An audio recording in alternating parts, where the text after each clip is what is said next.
இப்போ வந்து lining blouse வெட்டியிருக்கேன், அடியில் வந்து நல்ல ப்ளவுஸ் போட்டிருக்கேன், மேலே லைனிங் துணி வச்சுருக்கேன். இதை அடித்து எப்படி திருப்பத்துன்னு பாருங்கள்.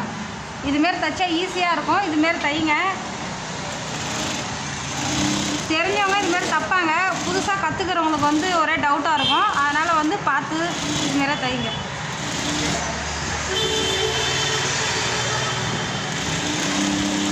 இதுமாரி அடித்து அதுக்கப்புறம் இடுப்பு வந்து அதேமாரி அடித்து தைச்சிருங்க.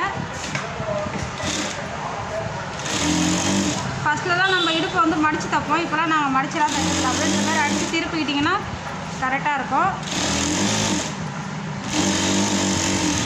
அவ்வளோதான், 1 இன்ச்சு கணக்கு பண்ணி இது பண்ணுங்க. இந்த கழுத்தை அப்படி வெட்டிட்டு இதுமாரி திருப்பிக்கிட்டிங்கன்னா கொஞ்சம் ஈஸியாக இருக்கும். இந்த மெத்தட்லேயே தைங்க. கொஞ்சோண்டு லைட்டாக அப்படி அர்க்காத் போட்டுங்க. இந்த ரவுண்ட் ஷேப்பில் அர்க்காத் போட்டு இப்படி கையை வச்சு இப்படி திருப்பினிங்கன்னா வந்துடும். உங்களுக்கு ஃபினிஷிங் கரெக்டாக வந்துடும். இந்த கழுத்துக்கெலாம் வந்து துணி கொடுத்து தைக்கிறதுலாம் இந்த சாதா ப்ளவுஸில் தைக்கிற மாதிரிலாம் நம்ம தைக்கக்கூடாது. இது வந்து ஈஸியாக இருக்கும். இந்த மெத்தடை பாருங்கள்.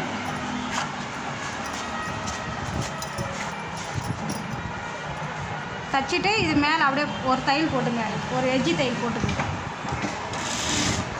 மேலே லேஸ் வச்சு தைக்கிறதா இருந்தால் நம்ம தைச்சி கொடுத்துக்கலாம். ஆனால் இது மேலே வந்து ஒரு படிமான தையல் ஒன்று போட்டிங்கன்னா அழகாக வந்துடும் கழுத்து.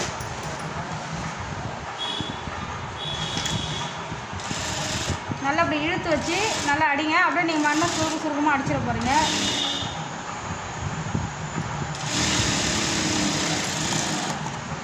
அடுத்தது இடுப்புக்கிட்ட வந்து ஒரு மேலே ஒரு தையல் போட்டுருங்க. அந்த லைனிங் வெளியில் தெரியாத அளவுக்கு மேலே வச்சு ஒரு தையல் போட்டுருங்க.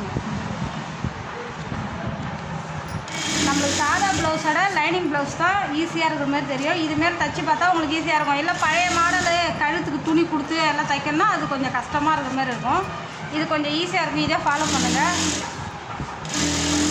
நான் அப்படி தான் தைக்கிறேன். தைங்க. எதுவுமே நல்லாயிருக்கும். ஃபினிஷிங்கோட நல்லாயிருக்கும். அவ்வளோதான் ஃப்ரெண்ட்ஸ். இங்கே பாருங்கள், எல்லாம் தைச்சி முடிச்சாச்சு. அதுக்கப்புறமா நம்ம திருப்பி இது மேலே தம்மி தையல் சுற்றி போட்டுடலாம். ஓகே, பாய்.